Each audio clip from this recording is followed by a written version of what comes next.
The lost Book of Enoch finally recovered it, describes what humans were before they changed us. In 1946, a Bedouin teenager threw a stone into a cave on the western edge of the Dead Sea and heard clay break. Inside were sealed jars. Inside the jars were manuscripts that had not been touched since approximately 68 CE.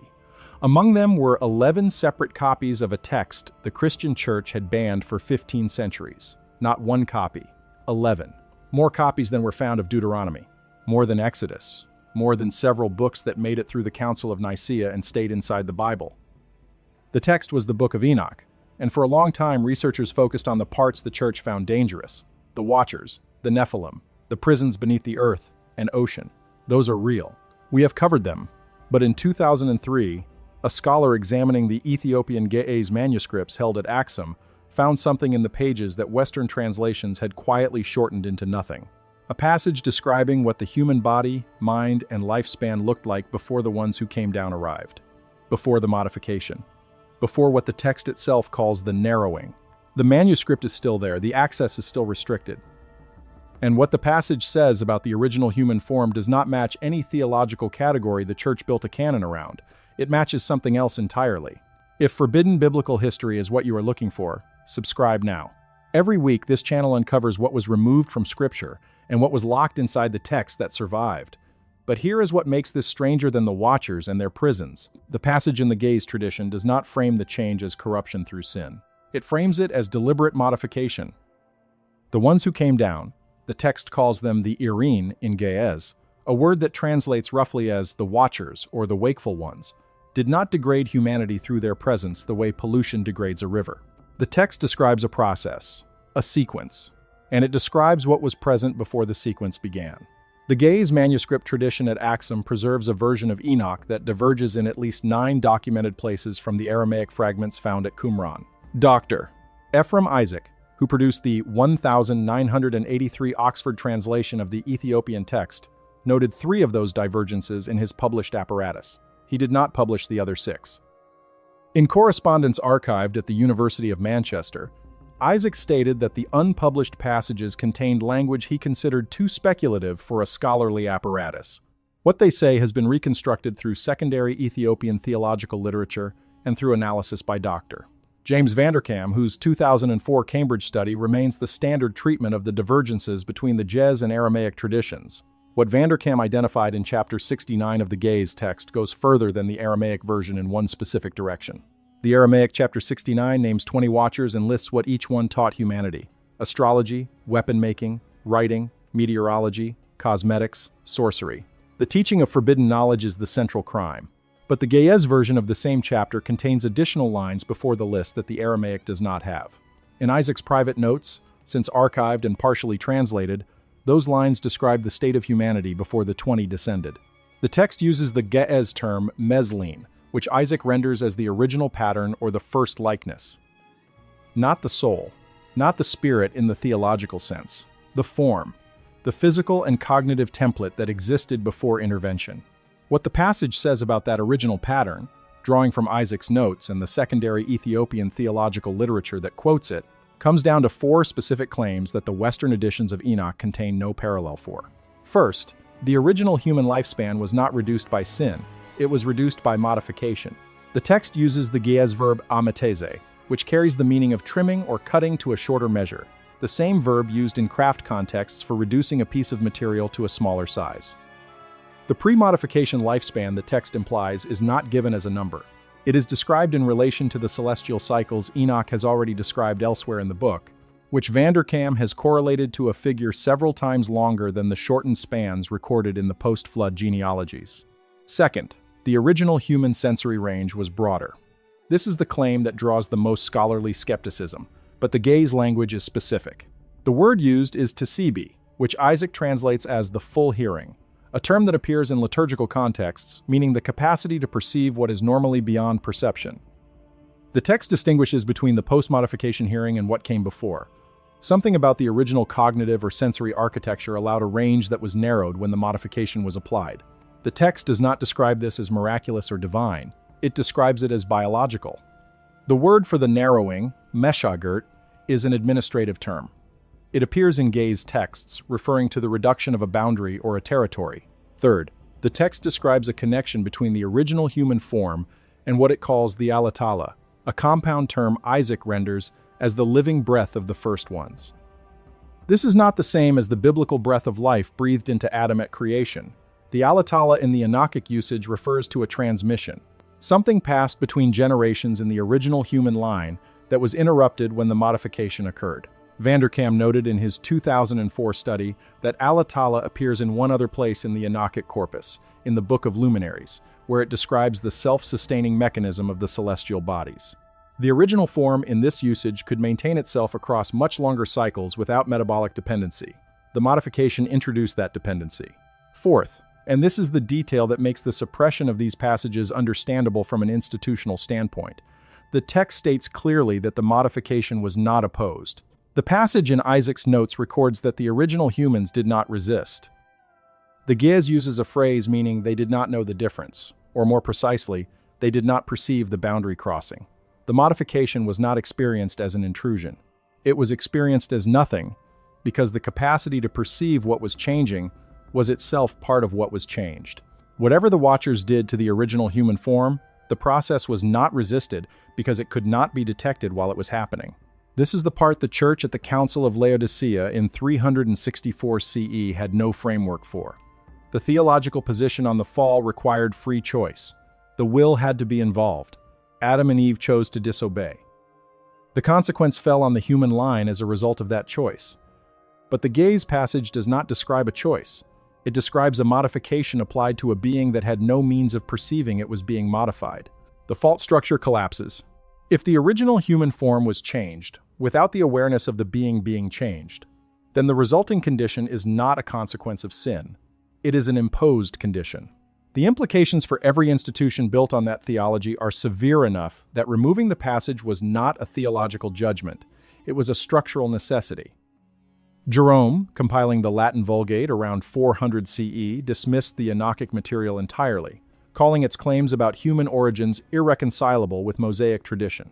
Augustine, writing in the City of God, concluded the text should be treated with caution because it made claims about human nature inconsistent with revelation. Neither man engaged with the specific passages on the original human form. Neither acknowledged those passages existed in the Ethiopian tradition they had no direct access to. The Ethiopian Orthodox Church, maintaining the complete Book of Enoch in its canon without interruption, preserved what the Latin Church could not bring itself to include. What the Egyptian material adds to this picture is something neither Enochic scholars nor Egyptologists have placed in the same frame. The Zep-Tepi tradition, the Egyptian concept of the first time, is documented most completely in the Edfu building texts, inscribed on the walls of the Temple of Horus at Edfu during the Ptolemaic period, but understood to preserve material from a far earlier source. The Edfu texts describe a primordial age before the current human civilization, populated by beings the texts call the Shebtiu, creator gods who built the first sacred spaces on the primordial mound. What scholars treat as mythology contains specific architectural and geographical claims, and the beings described on the primordial island carry physical attributes that diverge from standard Egyptian deity depictions. The Shebtu in the Edfu texts are not shown with animal heads. They are described in language that emphasizes their completeness, their sufficiency, their independence from the physical cycles that govern later human life. Egyptologist Rundle Clark, writing in his 1959 study of Egyptian myth, noted that the Shebtiu were conceived as beings who did not require the same sustenance as humans, who did not age by the same mechanism, and who possessed a quality the texts call Heka in its original untranslated sense, not as magic in the popular usage, but as a capacity the later human beings did not retain. Clark's reading was marginalized in subsequent scholarship, but the specific terms in the Edfu texts support it. The original beings in the Zep-Tepi tradition show the same cluster the Book of Enoch assigns to the pre-modification pattern: extended function, broader sensory range, metabolic independence. And then a transition. The Edfu texts describe it as a catastrophe, a moment of violent change after which the Shebtu depart and the current human line begins. The pyramid texts, inscribed in burial chambers at Saqqara, beginning around 2350 BCE, are treated by scholars as ritualized spells for the deceased king's resurrection. But several utterances describe the original human form in ways that sit oddly in funerary context. Utterance 600 describes the king returning to a form that preceded the current one. What was before the separation, before the dividing, that made two natures from one? The one nature that preceded the two is not described as divine in the theological sense. It is described as complete. Utterance 222 uses the phrase the body before the contraction. The word rendered contraction is related to an agricultural term for reducing a field's boundary, the same root concept as the gaze meshagert, the contraction of the form, the reduction of the boundary. The Lauer excavations at Saqqara in 1971 uncovered, in the subterranean galleries beneath the Step Pyramid complex, 17 carved alabaster vessels with inscriptions that have never been fully published. A partial publication in 1974 covered 11 of the 17. The remaining 6 were catalogued as awaiting further analysis. No further analysis has been published. One Egyptologist who examined photographs of the 6 in 2018 described one inscription as containing the phrase, "the form before the reduction," in a grammatical construction that fits neither standard, administrative, nor funerary. Usage. The vessel shows no other text. A single phrase, "the form before the reduction," beneath one of the oldest stone structures on Earth, in a gallery sealed for over 4,000 years. The Babylonian material arrives from a completely different direction and lands in the same location. The Atrahasis epic, preserved in several Akkadian tablets dated to the Old Babylonian period around 1700 BCE, but understood in Assyriology to preserve traditions several centuries older, describes the creation of humanity as a remediation project. The great gods needed labor. They were unwilling to perform themselves. Enki and the birth goddess Ninmah devised a process, the blood of a slain god, mixed with clay, the resulting material shaped into workers. The tablets describe 7 male and 7 female beings produced in the first instance. They are described as functional, adequate to the purpose, but deliberately limited. The Akkadian term used is la shah alam, which translates as without full form or of reduced design. The limitation is not accidental, it is engineered. The beings produced are sufficient for the task and no more. What Assyriology has focused on in the Atrahasis material is the labor theme, the divine hierarchy, the flood narrative that forms the text's climax. Less attention goes to the passage describing what the original divine material contributed before it was reduced. The blood of the slain god mixed into the clay is described with a term, nanasu, in Akkadian, that Francesca Rochberg addressed in her 2004 study of Babylonian science. Rochberg translated nanasu as the animating quality or the intelligence embedded in matter. The word appears in one other Akkadian context, in a medical text describing a presence in the human nervous system that does not originate in the body, a foreign element carried in the blood. The Atrahasis narrative treats this as the contribution of the divine source, something the reduced design retained only in diminished form. The Sumerian king list adds one more layer. It records the reigns of Sumerian kings before and after the flood, giving pre-flood reigns in units that translate to tens of thousands of years. Post-flood reigns drop dramatically into the hundreds, then into ranges comparable to the longest biblical lifespans. Scholars treat the pre-flood figures as mythological exaggeration, but the Anzu fragment, the tablet found in a sealed chamber below the flood layer at Ur in 1924 and translated in partial form by Dr. Nadia Voss at the Free University of Berlin in 2021, approaches the same subject from the side of direct observation. The author was not writing mythology. The grammar is testimony, past tense, first person. And what the author describes in the passages concerning the beings present before the boundary opening mirrors the original human form in the gaze Enoch precisely. Extended function, broad perceptual range, self-sustaining metabolic independence. And then the change? Voss noted in her 2021 publication that the Anzu fragment's description of the pre-change human form uses 3 specific compound terms that appear nowhere else in the Sumerian corpus. The first, Dingir Ukula, she renders as those who carry the original measure.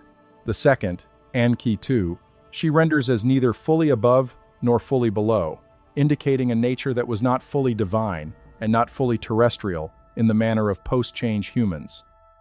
The third, the one Voss described in her notes as the most difficult, is Zipa-da, which she renders provisionally as the breath that does not require the breath, meaning a self-renewing animating principle that operated without the cycle of inhalation and metabolic dependency that governs biological life as currently understood.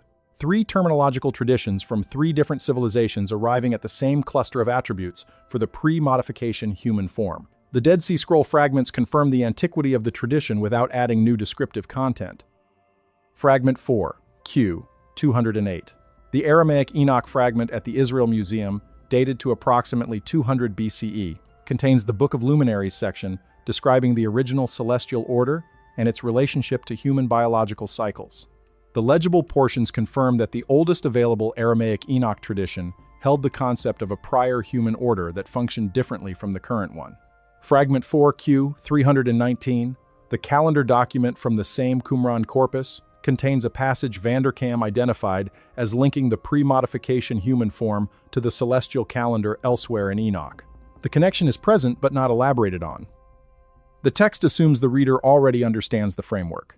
The suppression of these passages follows a consistent logic across multiple independent institutions, which is itself the most revealing pattern in the entire archive. The Council of Laodicea, in 364 CE, did not remove Enoch because it contained stories about fallen angels. The Epistle of Jude, which made it into the New Testament canon, quotes Enoch directly and without apology. The Watchers and the Nephilim were not the problem.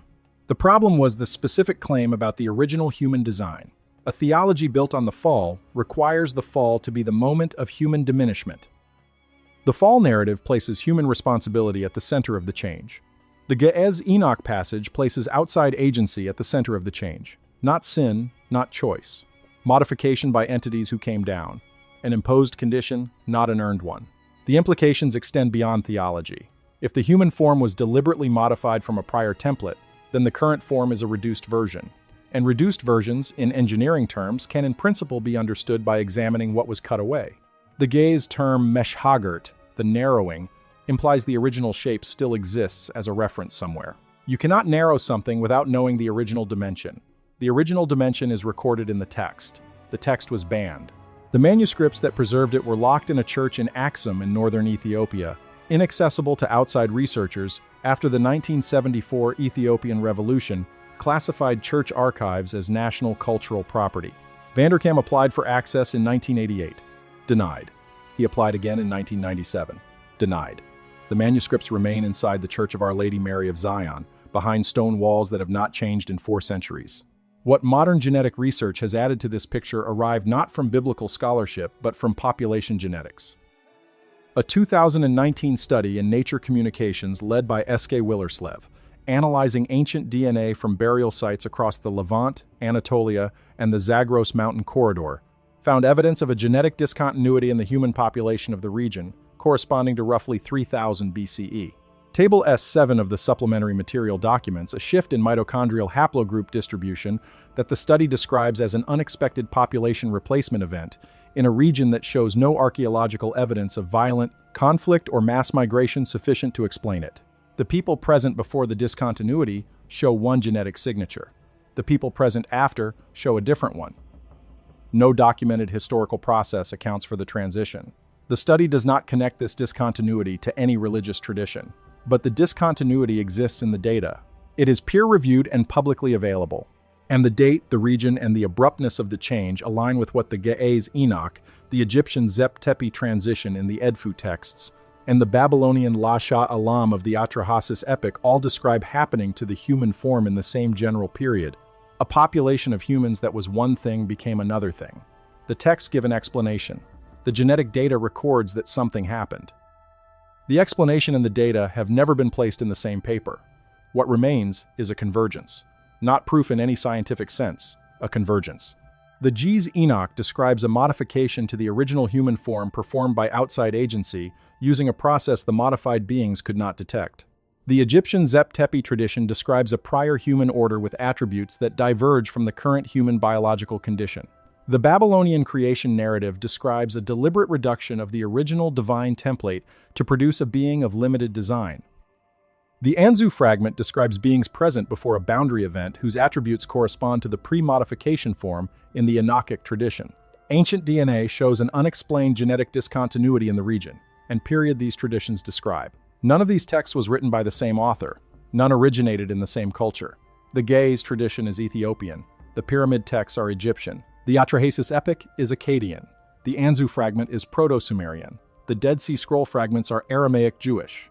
5 separate ancient traditions arriving at the same cluster of claims about the prior human form, the modification event, and the condition that resulted. The convergence points toward one explanation most researchers decline to state because it cannot be tested with current instruments. They were all recording the same event, not metaphorically, same event. Something happened to the human line in the period these traditions describe, and the cultures that retained institutional memory recorded it in the only frameworks they had.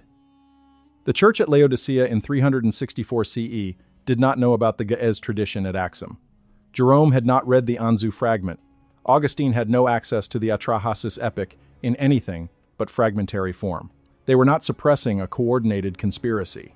They were removing, from the texts they controlled, a claim about human origins that the theology they were building could not absorb. The claim was that the human form is not its original form. That something was taken from it by outside agency. That the original form was broader, longer-lived, more capable, and more connected to the larger structure of the cosmos. And that the current form was not the result of a fall from grace. It was the result of an engineering decision made by beings who came down from somewhere and went back. The manuscripts at Axum still contain the specific Ge'ez passages describing the original human pattern. They have not been destroyed. They have been inaccessible. Fragment 4Q208 sits in Jerusalem under climate-controlled glass. The Atrahasis tablets are in the British Museum, publicly displayed.